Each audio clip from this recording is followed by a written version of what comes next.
ఏదైతే మిథున్ రెడ్డికి సంబంధించినటువంటి కీలకమైనటువంటి అంశం, ఆయన బెయిల్ పిటిషన్ను తిరస్కరించండి, బెయిల్ పిటిషన్ను ఇవ్వకండి, దాన్ని ఆమోదించకండి అంటూ కూడా సిట్ చాలా కీలకమైనటువంటి ఆధారాలు కోర్టుకు సమర్పించినట్టుగా తెలుస్తోంది. ఈయన చాలా ముఖ్యం, అధికారాన్ని అడ్డు పెట్టుకొని చాలా చేశారనేది సిట్ చెప్తున్నటువంటి విషయం. ఏం చెప్తారు సార్? ముఖ్యంగా గతంలోనే మిథున్ రెడ్డి గారు హైకోర్టులో బెయిల్ పిటిషన్ వేసినప్పుడు ముందస్తు బెయిల్ గా జడ్జి గారు అడిగారు, అసలు మీ పేరు ప్రస్తావన లేదు కదా, వై యూ గెటింగ్ టెన్షన్ అంటే అతను లేదు లేదు వీళ్ళు సాక్షులు ప్రభావితం చేసి నా పేరు చెప్పించే అవకాశం ఉంటుంది అనేటటువంటి ఒక ప్రోపకాండ బిగిన్ చేసినారు. అప్పుడు హైకోర్టు వారు ఆ పరిధి మాది కాదు అంటూ తిరస్కరించారు. మరి వారు సుప్రీంకోర్టును ఆశ్రయించారు. యథావిధిగా సుప్రీంకోర్టులో ఆయన ఎప్పుడైతే ఎంపీ పార్లమెంట్ ఉన్నాడో అక్కడ హైలీ నెట్వర్క్డ్ అనమాట. సో అక్కడ ఒక పెద్ద పెద్ద అడ్వకేట్లను పెట్టించి ముందస్తు బెయిల్ హైకోర్టులో నిరాకరించారు. కాబట్టి మీరు మంజూరు చేయండి అంటే ఇక్కడైనా అదే ప్రశ్న, అక్కడైనా అదే ప్రశ్న.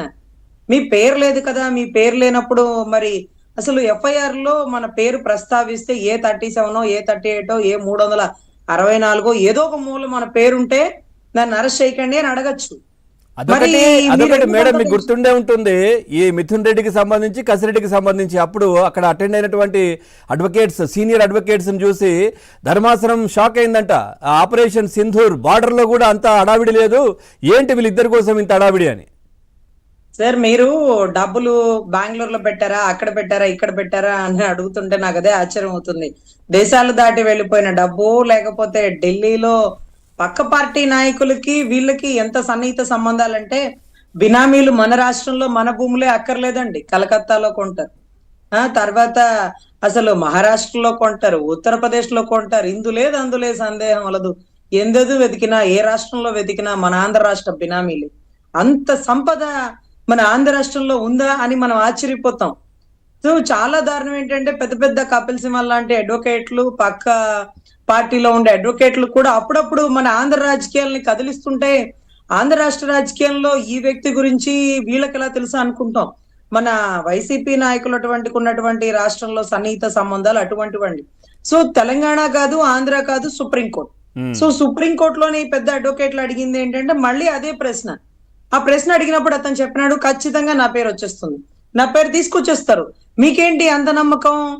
మీ పేరు ఎందుకు తెస్తారు? మీ నాయన సీనియర్ కదా పెద్దిరెడ్డి, మీ నాయన పేరు తెస్తారేమో, మీకు పాపం కుర్రవాళ్ళు కదా, చిన్నవాళ్ళు కదా, యంగ్స్టర్ కదా, మీ పేరు ఎందుకు వస్తుంది అంటే 100% Dhaan distilleries, SPY agro distilleries ఎవరి ఆధ్వర్యంలో పుట్టిని.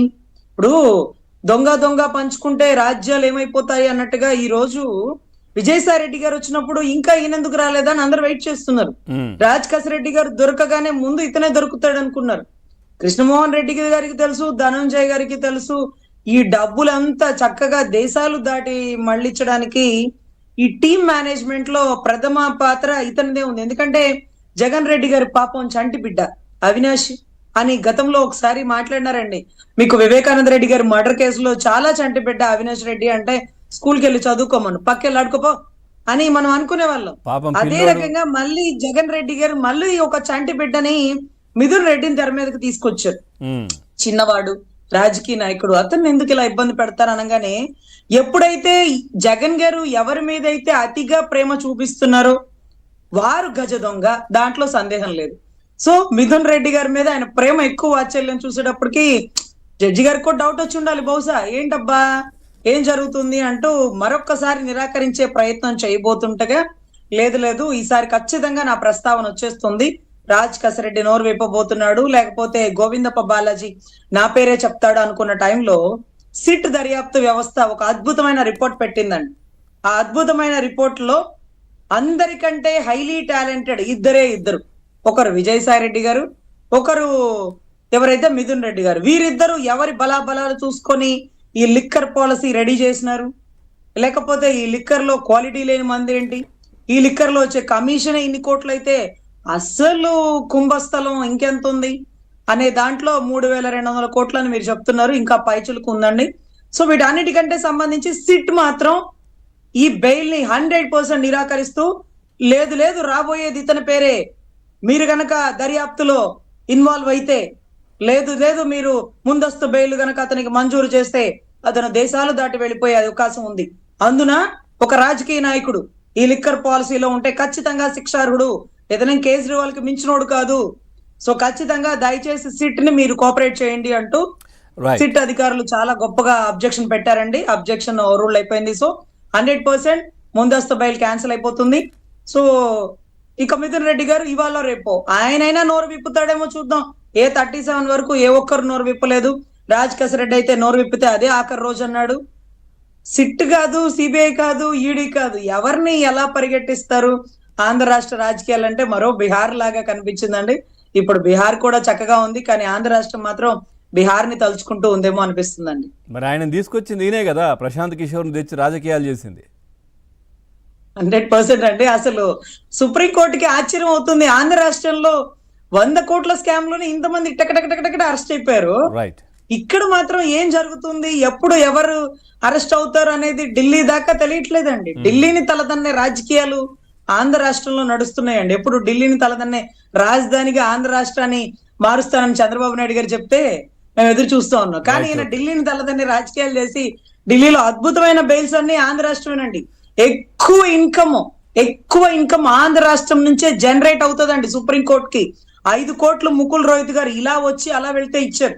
పెద్ద పెద్ద అడ్వకేట్లని ఏ రాజకీయ నాయకులు పిలిపించినా ఆంధ్ర రాష్ట్రం వాళ్ళే పిలిపిస్తారండి. సో అంత గొప్ప ఎంగేజ్మెంట్ సుప్రీంకోర్టుకి మన ఆంధ్ర రాష్ట్ర హైకోర్టుకి ఆంధ్ర రాష్ట్ర ఎక్కడికి ఇచ్చారు అంటే ప్రభుత్వం తరపున గత 5 సంవత్సరాలు ఉన్న కేసులు అన్ని కూడా వాళ్ళకే ఇచ్చారు. ప్రజాధనాన్ని మొత్తం ఫీజుల రూపంలో వాళ్లే ఇచ్చారు. అంటే స్వామి కార్యం స్వకార్యం రెండు వాళ్ళ ద్వారా చేసుకున్నారు కాబట్టి ఆ విధంగా ప్రతి చిన్న కేసు కూడా అక్కడికే, పెద్ద కేసు వాళ్ళకి సంబంధించినవి వాళ్లే చూస్తారు. సరే, ఆయన కోర్టుకి హాజరవ్వడానికి కూడా ఫ్లైట్ టికెట్లు కూడా అవి కూడా మన ఖర్చేనండి. గతంలో మనం గత గవర్నమెంట్ లో ముఖ్యమంత్రి ఒక్కసారి తెలంగాణలో ఆ కోర్టుకి హాజరైనారండి. ఆ హాజరైన ఖర్చు, సుప్రీంకోర్టుకి ఒకళ్ళు వెళ్లాల్సి వచ్చిన అడ్వకేట్ల ఖర్చు మొత్తం కూడానండి. ఇక్కడ మాట్లాడాల్సిన ప్రెస్ మీట్ ఏదైతే పనుగోలు సుధాకర్ రెడ్డి గారు